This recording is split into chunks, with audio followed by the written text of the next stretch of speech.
Hey, y'all. Welcome back to the Champagne Wives podcast. I'm your host, Kelly. And I'm your co-host, Nicole. Hey, gals. Hi. How are you, boo? Girl, making it today.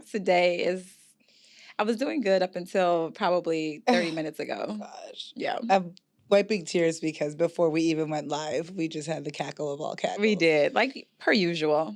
It's what happens. Okay, so how was your weekend? Real quick, Easter just passed. Had a really good weekend. I was able to catch up on a lot of rest. Last week was really heavy for me. I had a lot going on. Yeah. Just with work, and then my daughter had a cheer competition.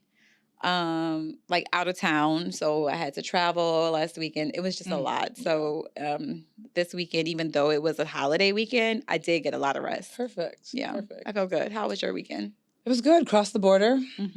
24 hours in Mexico. It was great. Ooh, and that's the life. First of all, stop. 24 hours in Mexico? Who does this?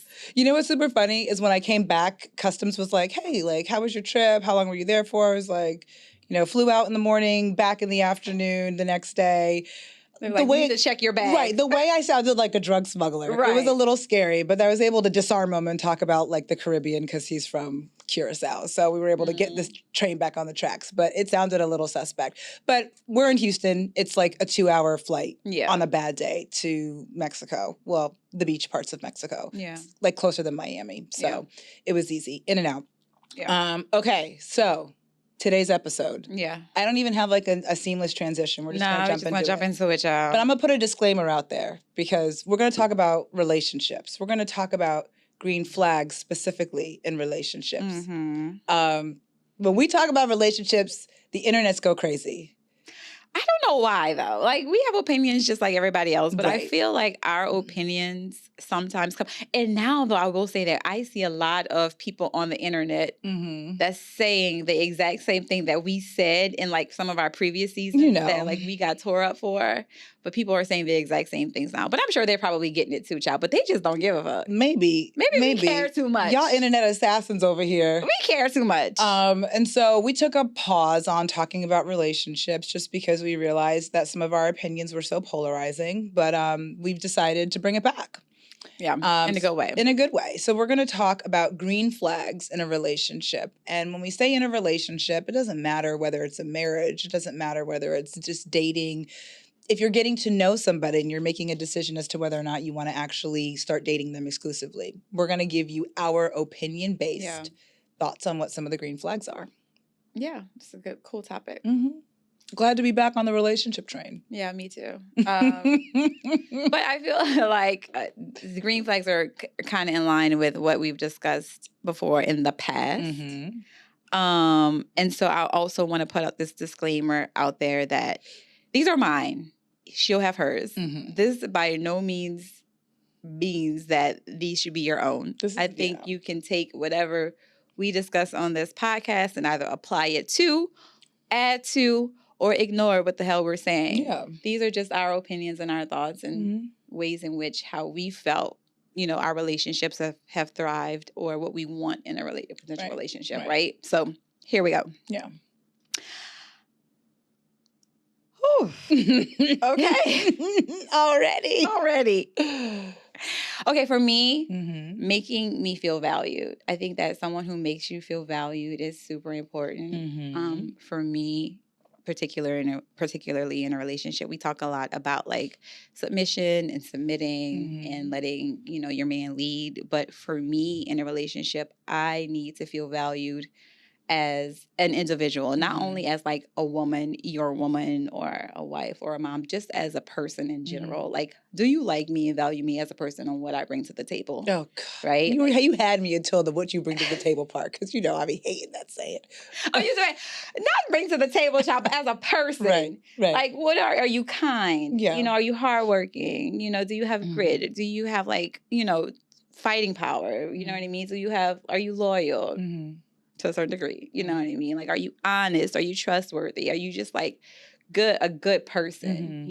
So for me, it's looking deeper than all of the external factors about like accomplishments and things. That's important as well. But just as a person, do you respect me as a person? Do you value me over anybody else. You know what I mean? Like, do you value what I possess as a person over everybody else? And that's really important to me. And then being able to show that to you. And being able to show that. Okay. Absolutely. Well, because if you don't, then how do I know you value?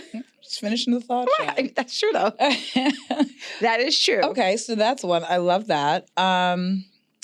I will add on my short list, can they emotionally validate you even when they don't agree with you? So there are times where we won't see eye to eye. And it's okay that we don't see eye to eye. We're not the same people. But when we don't, and I feel strongly about something, not irrational, but strongly about something, do you value that difference? And can you be empathetic to how I'm feeling? We can agree to disagree, but how are we agreeing to disagree? And is that done in a loving and compassionate way, kind way? Yeah, that's a good one. I agree with that too. What's next on your list? What's next for me is, let me go back to my list, child.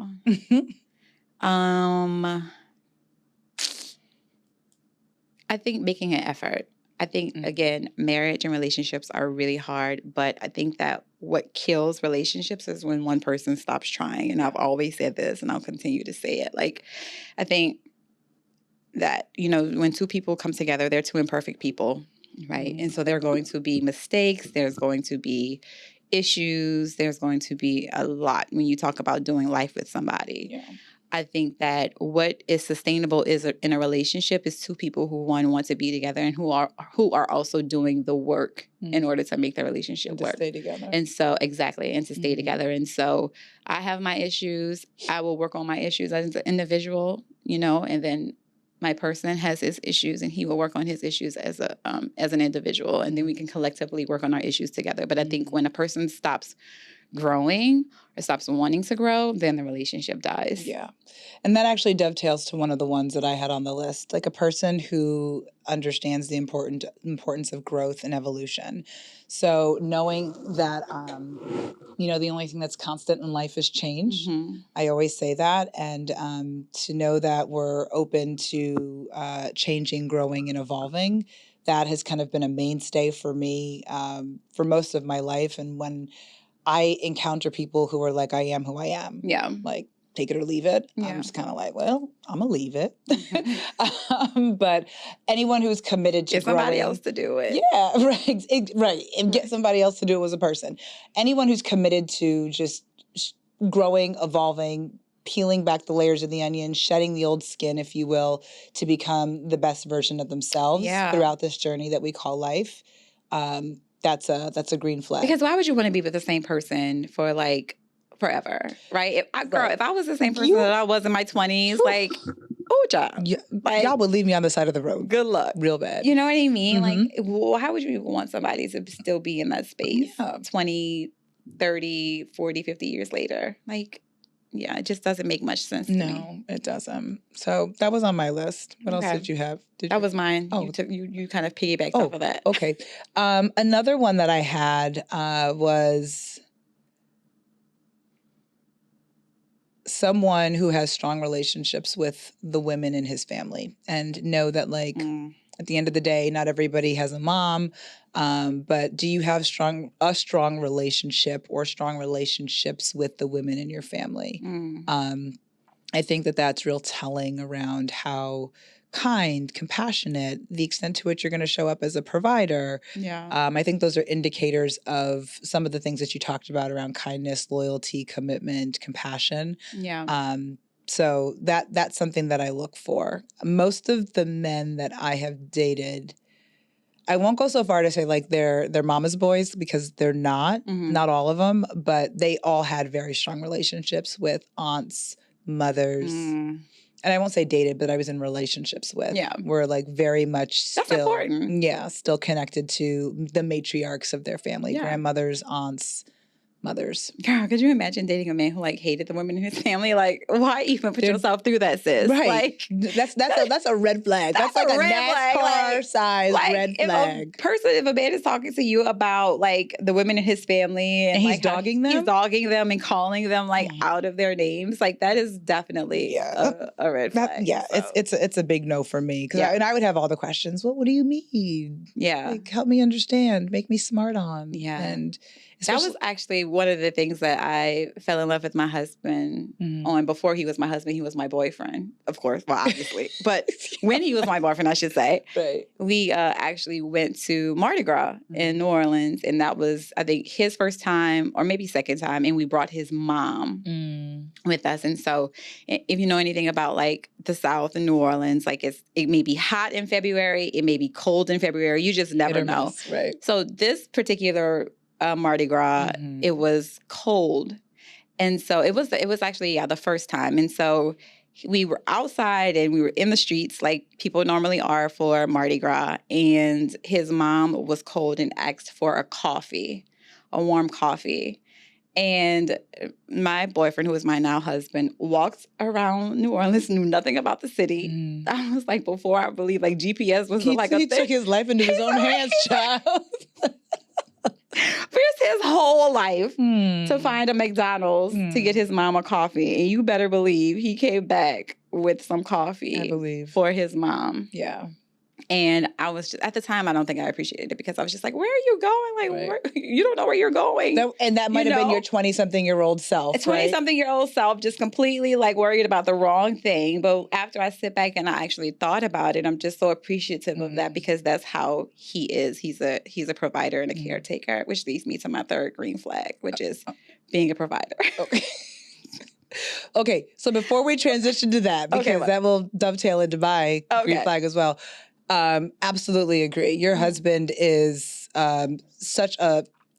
he wants to make sure that everybody around him is good and taken care of. And it doesn't matter if you are the wife, if you're the friend, if you're the cousin, he's looking out. He's looking out. And that is just, that's such a great trait. So and that's always been important. Shout out to your husband. Shout out to you, babe. But that's always been important to me, even like before him. And I was dating guys, like, one of the things I would judge them on is like, how do you treat my friends? Like, how do you treat the people that I love? Like, how are you taking care of them along with taking care of me? And like people who would just be like, well, I am just taking care of you. I'm not worried about them. Like that would be it. That's a turn off. That's a red flag, child. Like I cannot. Like to this day, I just don't like that. If you have two women together and you're a man and you show up, and I'm sure the internets are not going to like this. I feel like as the man, you should take care of the women that you are surrounding yourself with. Otherwise, just don't show up. I agree. Don't show up. It's a prerequisite for me. Yeah, for sure. If my girls aren't taken care of, then not that we're out there looking for like. But why are you here? I just think it's a gentleman thing to do. It's very gentleman thing to do. You know, I mean, obviously, if we have like a $500 meal, like I'm not expecting you to come in and pay for the meal. But if you're like having drinks and you're sitting and you're talking with us, then I think it's appropriate to say, hey, next round on me. Right. You know what I mean? Like, I don't think there's anything wrong with that. No. So yeah. Being a provider. Yes, definitely someone who is a caretaker, someone who loves who wants to provide, and someone who has a strong work ethic, and someone who, allows you to do your thing, and it's all for you empowering yourself and doing what it is that you need to do, having a career, having goals and passions in life, but someone who is just not reliant on that in order to be able to sustain a lifestyle. Yeah. And for me, that's huge because, it takes a lot of stress off of me, really. I mean, I do a lot. And I've said this before, I do what I want to. I don't have the pressure of because I have to. And that's really important for me because that can allow me to show up in the most feminine way and soft way. Exactly. Yeah. Soft way as possible. Yeah. And so I do appreciate that. I do think that is, the internets are probably going to go a buzz around that and whole entire comment. But I really do agree that if you don't have the stress of having to be the breadwinner or bring 50% to the metaphorical table, right? Fucking hate that. There you go. It takes the burden off of you. It does. And you can be focused on the right things to make sure that you're creating a sanctuary, a peaceful household for you, your spouse, your children. Kids. Yeah. without. But they're not going to listen. They're not going to listen to that. And the people that get it. Yes. The ones that don't are obviously, you know, they're not in that category, right? And instead of just embracing it, they want to talk against it because I hate that for whatever reasons, right? I hate that for them. But it is true. There is something to be said about, you know, just not having the pressure and the weight to, you know, have to go to work or, you know, have to pay bills or have to do things, right? And so obviously y'all know this about me. I work. I have a career. I went to school and pay bills. Agreed. Say, watch out. Keep going. Keep going. Huh now? Huh? I can't. I mean, what? Do what? You know, I do things. You do things. I do things. You contribute. I contribute in some way, shape, or form. Yes. You know, but I am not required to. Like, I don't have to. You know what I mean? That's what and there's a difference because the day where a job gets on my nerve and starts stressing me out, child, girl, I will not feel bad about chucking them to deuces. Moving on and reclaiming my time. And there's something to be said about that. Yes, Sheila. Didn't Sheila Jackson Lee say that? Oh, yeah. I'm reclaiming my time. Reclaiming my time. Yes, she did. Might be wrong on that one, but... oh, no, it wasn't. Was the one from Maxine California. Waters. Yes, Maxine. Come on, great minds. It was Maxine. All right, so I had to double click on what you said about being a provider, someone who is financially responsible. Financial responsibility, to me, is so important. Not only from a providership standpoint, but like, how do you spend your money? Yeah. Are we using credit cards for everything? Are we plopping a debit card down every once in a while? If we're doing too much on the credit card, sometimes I get nervous. I'm a child of migrants. So we deal with real money, greenbacks. Yes. Right? And so when we're only throwing down credit cards, I wasn't raised on this credit card culture, but when the credit card gets thrown down too much, I'm wondering if we're living outside of our means. I'm wondering if we're being flashy for the sake of being flashy, and do we have $35,000 to $50,000 to $60,000 worth of credit card debt that's like looming in the background. So someone who's financially responsible is important, but also someone's spending habits are really indicative of like how stable of a person they are, just from an emotional standpoint too. Like there's a lot of correlation between someone who's emotionally stable and someone who's financially stable or financially responsible. And so if you're all over the place, spending money that you don't have, getting late fees, et cetera, and your emotions are all out of whack, you're high, low, that's a red flag for me. Now I'm going to rebut that first part because I saw... This is just my migrant first generation thinking. I know, but I'm going to give you a different perspective in real time because I was literally watching a TikTok and it was like this billionaire. And he said that he does not use debit cards. He only uses his credit cards. And he was just like, why spend my money? I use their money. And then, of course, the caveat is you have to pay it off. Yeah. You know what I mean? Every month. You spend what you have. Exactly. Yeah. But there's such a benefit factor in using credit cards because you get the points, you get cash back, and all other incentives, right? If you have an airline card, you get miles. All the different things. So there's benefits of using a credit card over a debit card. And another thing he said is talking about the immigrant factor. You're not leaving a trace of your bank account identity wherever you go. I know for me, like one time I went to put gas in my car, and after that, my card was hacked, my debit card. So I never use my debit card at a gas station after that. I always use a credit card because you can always dispute those charges if something hits your account. And it doesn't mess with the money, like the liquid cash that you have in your account. And thinking about the banks and what happened most recently with like Silicon Valley Bank, right? FDIC only protects up to $250K. So if you have more than that in the bank and your big money grip, I mean, all you get is that $250. So there's a point there. Exactly. So just wanted to say that. But yes, absolutely. If you're spending money on credit cards because you don't have the cash and like you're overextended and like you're just paying the what do you call that every month? Finance charges. No, you're paying the minimum payment each month. No judgment. And sometimes people got to do what they got to do. You fall on hard I've been there, times. trust me. You just do what you got to do. You got to pay off one at a time. I get it. Yeah. But to just be flashing and acting like you got it going on where you really don't, you're racking up a whole bunch of debt. Yeah, using credit cards. Yeah, that's definitely a red flag. What else did you have? You said 3. I just saw my 3. I mean, there's more, but for the sake of time, child. For the sake of time, I'm gonna say one last thing. Okay, which one? 2 last things. Oh, 3 last things. Wow. I'm sorry. Okay, because these were important. These were like my top 3. Why you didn't start with the top 3? Because there were things that we had that were in common, so it just made sense for the conversation flow. Okay. Got you. Okay. Communicative. That's important. Strong bias for action when it comes to pursuing you.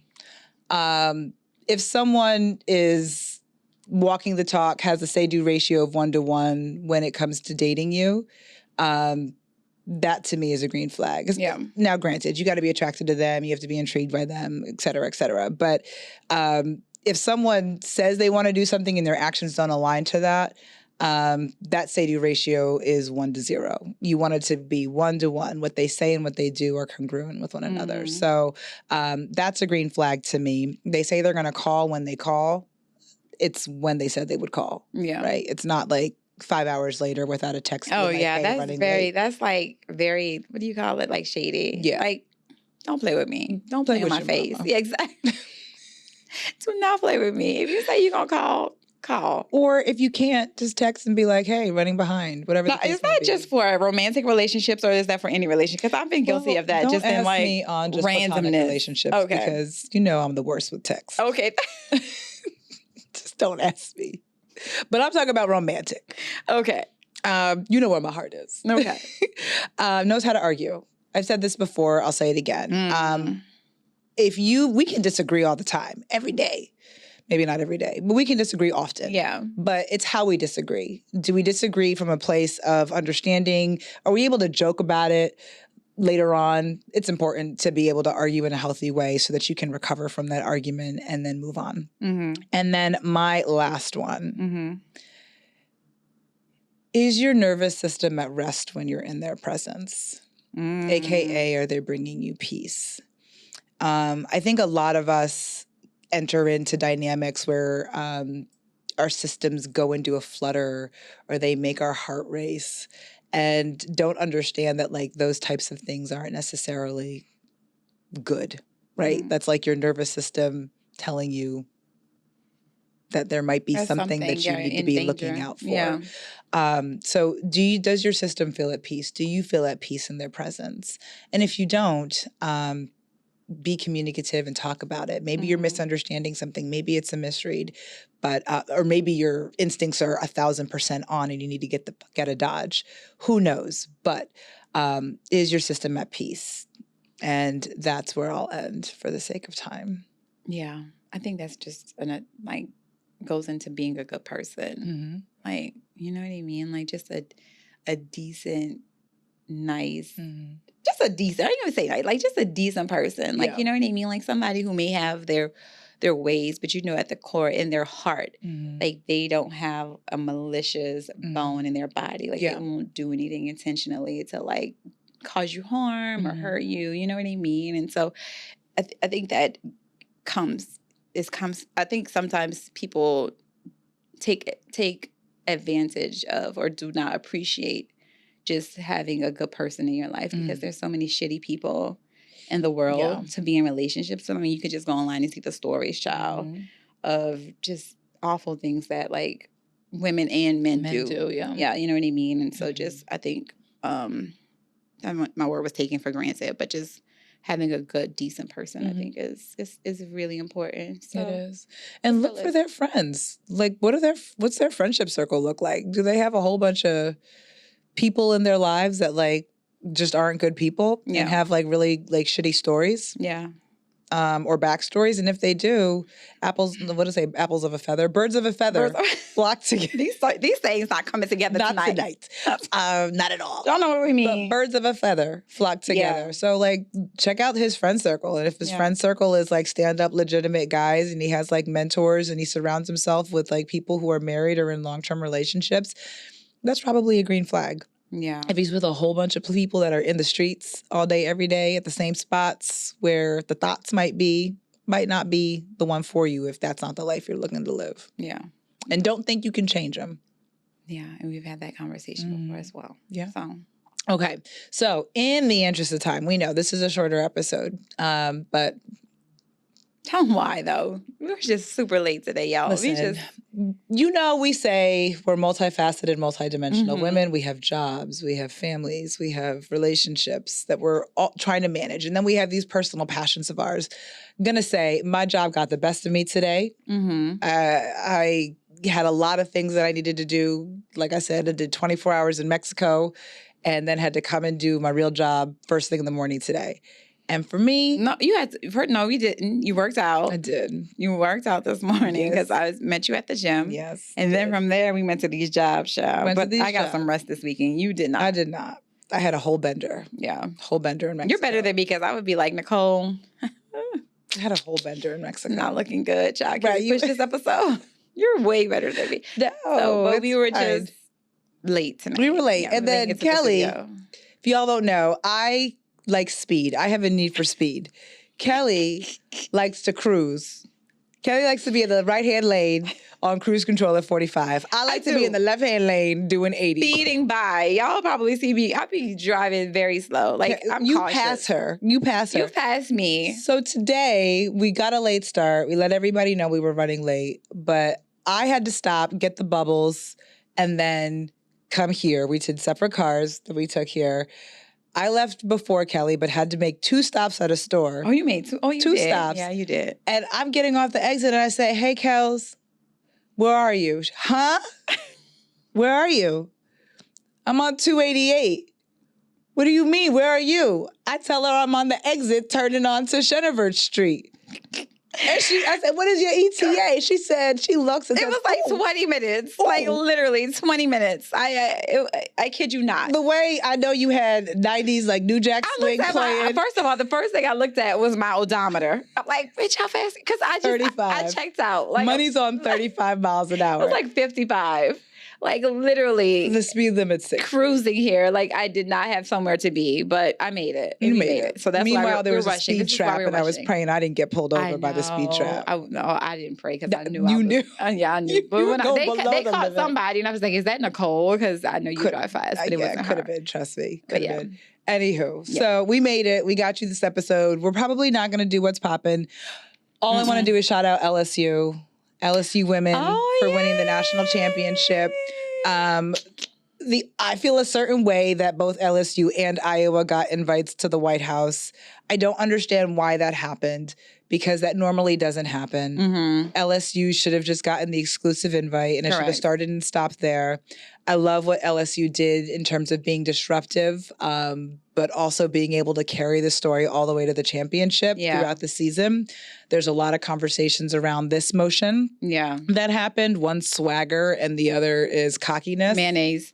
But anyway, I will say Angel Reese, first of all, and she did it when she was supposed to. What's her name was doing this all throughout. Didn't even know what she was doing. First of all, she was doing it all throughout the series before you win a championship. That is when you do it. You talk all the shit when you have won. And I think Angel Reese handled it perfectly. People were talking shit online. I was knee deep in that for days, that mess online. Yeah, I know you were. But you know I was, because I was just like, Kelly be in the comments. I do be in the comments, but I don't be commenting. I just be reading. Right. Yeah, be reading the comments, child. But yeah, she did the damn thing. So congratulations, LSU. That's right down the street from my alma mater, Southern University. So yeah, big ups to them. Yeah. Glad for them. Glad for women. Glad for Black women. Amen. So cheers on that. I don't have no champagne, but cheers, babe. Cheers. And we'll see you next week. We have a lot of things that we're really excited about that are coming up. We are on the back end of our season. We got a couple more episodes left. Yes. They promise to not disappoint. We're already planning on season 5, which promises to be a Kelly. You're just staring dead at the camera. It's time to go. Promises to be a chef's kiss. So we're really excited about that. If you want to follow us on Instagram, Champagne Wives Podcast. If you want to follow us on TikTok, Champagne Wives _podcast. And if you want to email us questions, comments, cries of disbelief, champagnewives@gmail.com. All right. See y'all next week. Same time, same place. Bye, y'all.